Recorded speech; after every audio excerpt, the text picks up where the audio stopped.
사도행전 1장 8절에서 시작된 복음의 물결은 두 방향으로 흘렀습니다. 한 물줄기는 정통파 유대인, 즉 예루살렘 교회 출신들이 주도했습니다. 베드로를 비롯한 사도들이고요. 다른 물줄기는 헬라파 유대인들이 이끌었습니다. 빌립이요, 바울입니다.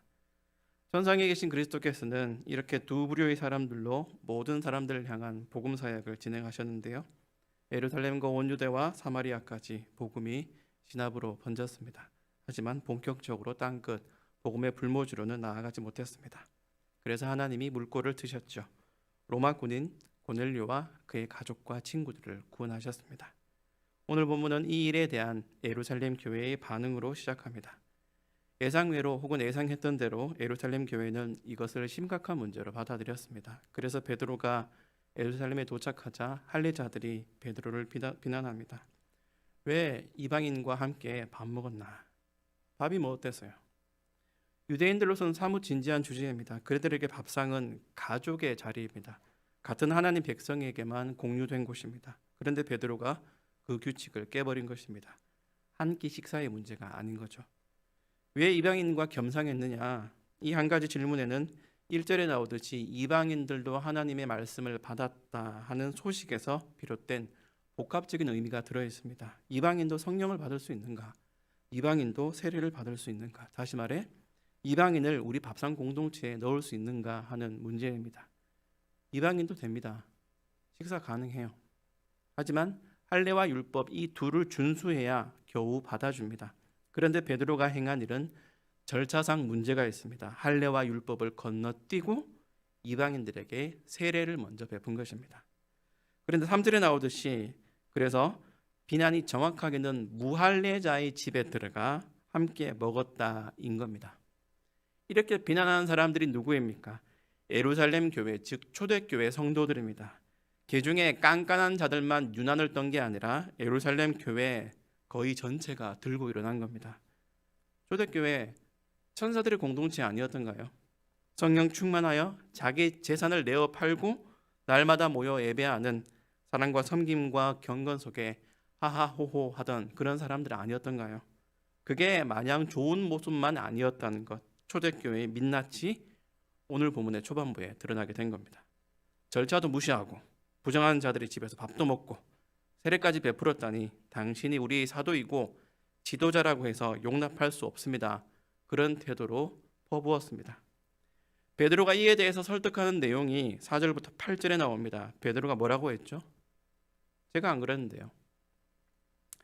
4절부터 8절은 정확하게는 하나님이 베드로에게 실행하신 4가지 일입니다. 쉽게 말해 정신 차리라고 꿀밤을 알차게 4방 때리신 거죠. 첫째 꿀밤은 환상이고요. 둘째는 명령입니다. 잔말 말고 따라가라. 셋째 꿀밤은 준비입니다. 고넬료의 집에 가니까 그의 온 가족과 친구들이 베드로를 기다렸던 겁니다. 마지막으로 강림입니다. 베드로가 말을 시작하니까 거기 모인 이방인들에게 성령이 임하셨습니다. 파격에 파격을 더하고요. 깨부숨에 깨부숨을 더한 그런 일들이 하나님이 주도하에 4번이나 거듭 베드로에게 일어났습니다. 누가 절차를 건너뛰어서 성령이 먼저 임하게 했습니까? 그 이전에 절차를 누가 정하고 따집니까? 베드로는 이걸 말하고 싶은 겁니다.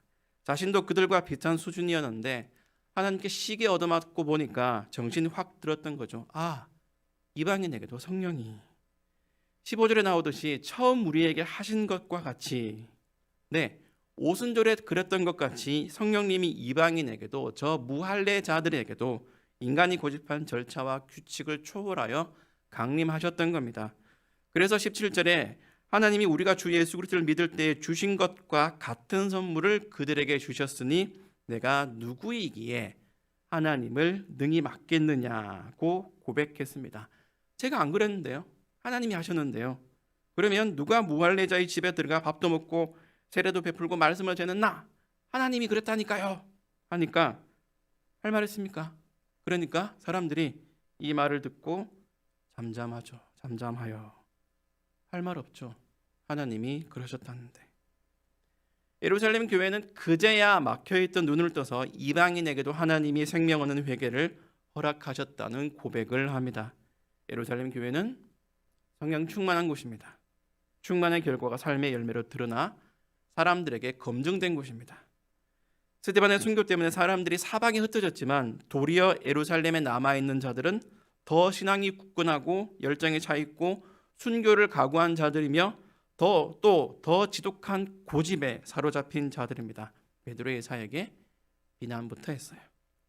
마치 구원받을 자격을 자기들이 정해놓은 듯이 생각했습니다. 이방인이라는 틀, 할례와 율법이라는 틀, 유대 땅을 벗어나지 않는 틀을 유지보수했습니다. 그러니 우리는 이 본문에서 잘 생각해야 합니다. 교회는 내 편을 만들어내는 이익 집단이 아닙니다. 초록은 동색이요 가재는 개편이라 나와 비슷하고 친밀한 인격적으로 대등한 사람만 불러들여 친목을 도모하는 집단이 아닌 겁니다.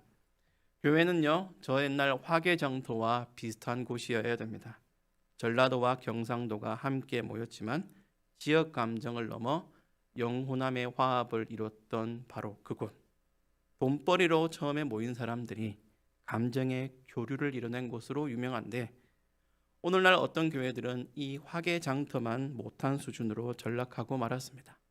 여기서 우리는 교회의 표면과 내면을 살펴보겠습니다. 교회의 표면이란 무엇인가요? 우리의 약함과 못남이 눈에 보이는 현상입니다. 지상의 어떤 교회도 완전하지 않습니다. 완전하지 못합니다. 교회 역사를 통틀어 그런 교회는 없습니다. 앞으로도 존재하지 않을 겁니다. 하나님의 역사가 불안정해서입니까? 은혜가 충분하지 못해서입니까? 아닙니다. 교회가 약해서 그렇습니까? 돈과 권력이 부족해서 그렇습니까? 더더욱 아닙니다. 완전한 교회란 지상에 존재할 수 없습니다. 천상에서 일하시는 그리스도께서 성령과 말씀을 부어주셔도 안 됩니다. 왜 그런가요? 이 점을 잘 생각해야 합니다.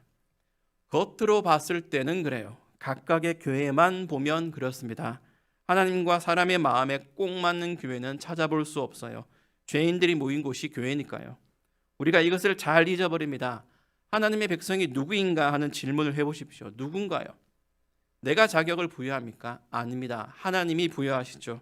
하나님은 그 외에 다른 어떤 것도 제한하지 않으시는데 예수님만 보시는데 우리는 제한하려고 한다는 말입니다. 예루살렘 교회는 하나님이 하신 일을 듣고도 베드로가 확인시켜 주기 전까지는 할례와 율법의 선과 면을 넘어 땅끝이라는 시공간적 한계를 넘는 곳까지 복음이 나아간다는 사실을 무시했습니다. 이방인과 겸상할 수 있는가? 고작 여기에 머물렀던 거예요. 그러나 하나님의 구원의 범위는 전 우주였습니다. 그 우주 안에서 가장 벌레 같고 천박하고 비참하고 오물투성이인 자들을 불러 모아서 교회를 건설하셨습니다. 그래서 겉으로 보기에는 완전하지 않아요. 꼭 하나 이상은 부족해요. 다투고 갈등하고 물어뜯고 실망하고 비난합니다. 그러면서 신분의 격과 수준을 서로 부여해요. 분명히 우리의 모습은 잘못되었습니다. 뭐든지 익숙하면 달인이 됩니다. 30년 동안 칼고수 몇만 밀었다. 그러면 눈 감고도 발가락으로도 100인분 만들 수 있습니다. 이게 상식입니다. 그런데 신앙은 익숙해지면 익숙해질수록 닳고 다른 달인이 안 됩니다. 신앙생활의 모든 것을 우리가 은혜로 고백하잖아요. 그렇게 고백한 데서 출발합니다. 주일에 드리는 예배를 생각해 보십시오. 우리는 하나님이 주시는 은혜를 되새기며 감사하고 그분이 하신 일을 사도신경으로 고백하고 죄를 회개합니다. 거기 어디에도 스스로의 잘남이나 존귀함을 부각시키며 강조하는 게 없어요. 자기가 말하고 행동하는 것에서 사상이 생기고 신념이 굳어집니다. 그럼에도 왜 우리는 거룩하고 겸손한 활동, 다른 말로 신앙생활을 하면서도 나를 남보다 귀히 여기고 차별과 혐오를 생활화하면서 살고 있습니까? 오늘날 교회 안에는 생색내기, 잘난 체, 무시와 모욕, 차별과 무관심, 계층과 비아냥, 무책임과 게으름이 흔합니다. 소득격차, 남녀차별, 아니 요즘에 양성차별, 세대 갈등, 기타 여러 가지 이유로 일치가 어려워요. 우리가 예수님을 믿고 나서 날개가 달려서 천사를 화했습니까? 아니요. 우리가 아직 멀었습니다. 이걸 인정해야 합니다. 손 놓자는 말이 아니죠. 서로 상처를 주고받는 아픔을 방치하고 그냥 자갈 길 가자 이러는 게 아닙니다. 우리는 여전히 그리스도의 장성한 분량을 꿈꿔야 하고 경건하기를 힘쓰고 나보다 남을 낮게 여기고 성령의 열매를 맺기에 구슬땀을 흘려야 됩니다. 그렇게 노력하는 중에도 여전히 갈등할 겁니다. 그게 표면입니다. 교회의 겉모습입니다. 그래서 말씀드리고 싶은 건 그런 겉모습 때문에 속을 놓치지 말자는 거예요. 다툼과 갈등은 결국 사람의 문제이지 교회의 근본 문제는 아닙니다. 하나님의 은혜는 충만하고 성령님은 완전하시며 그리스도께서는 지금도 하늘에서 교회의 머리가 되셔서 교회를 위해 일하고 계십니다. 교회는 본질적으로 예수님의 이름으로 죄인들이 모이고 품고 누구에게나 열린 곳입니다. 죄인들이 모여서 속 시끄러운 건 당연해요. 그 속에서 누구의 못남 때문에 화도 나고 이번 주일에도 어쩌면 물 한 병 때문에 다투는 일이 생길 수도 있고요. 밥 먹을 때는요, 반찬이 짜네, 싱겁네, 저 사람 인상이 사납네, 또 싱겁네, 이런 것들로 상처받을 수 있습니다. 겉으로 드러난 그런 현상 때문에 관계가 멀어질 수도 있어요. 그럴 가능성이 아니라 실제입니다. 현실이요, 한계입니다. 그래서 종말 시대의 교회에 터독 필요한 덕목은 인내입니다. 유명세나 강제력이 아니라 서로 인내하는 것이에요. 취향을 타기 시작하면 시끄럽고요. 차별을 두기 시작하면 마음 상하고 오해를 시작하면 끝도 없어요. 일을 못해도 게을러도 성에 안 차도 무책임하고 위선을 떨어도 그래서 가끔 속이 터져도 못남이 못남을 불러도 인내해야 합니다. 그러나 그런 것들 때문에 본질의 차별을 두지 말자는 겁니다. 예루살렘 교회가 그랬듯이 자기들끼리는 성령 충만하고 서로 빛이요 소금이며 뿌려가면서 하하호호하면서 이방인이랑 밥 먹기 싫어요, 이런 식으로 구원의 차별을 두지 말자는 겁니다. 저 인간 도대체 왜 저래? 이건 우리의 약한 모습이지만요, 저 인간 저래서 구원 못 받아는 우리의 악한 모습입니다. 이 본질적인 교회의 내면은 건드리지 말아야 합니다. 성격의 일치는 몰라도 신앙의 일치는 유지하자는 겁니다. 우리를 하나로 만드는 건 겉이 아니라 속입니다. 갈등의 골이 깊어져서 함께 밥 먹기조차 싫고, 그렇게 되어도요, 우리가 함께 그리스도라는 생명의 떡을 나눠 먹는 사이라는 것, 그건 절대로 끊지 마십시오. 짜장면 한 그릇 단무지 하나도 같이 못 먹어, 그럴 수는 있어요. 우리가 그렇게 약한 사람들이잖아요. 너무너무 악해요. 꼴도 보기 싫을 때가 있어요. 그런데요, 예수님이라는 이름 거기에서는 하나가 되자는 겁니다. 그 끈을 잘라내지 않는 한, 그 신앙의 일치만 유지되면 불안정하고 들끓는 우리의 겉모습일지라도 서서히 하나로 융화되는 은혜가 일어날 겁니다. 그리스도께서 하늘에서 일하시니까 사울이 뒤집히고 베드로가 뒤집히고 초대교회가 뒤집혔습니다.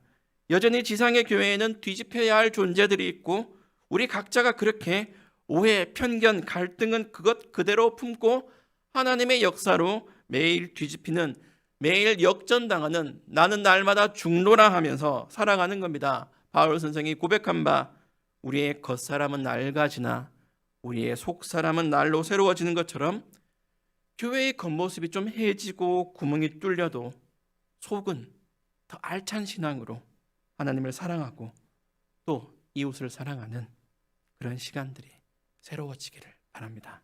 아멘.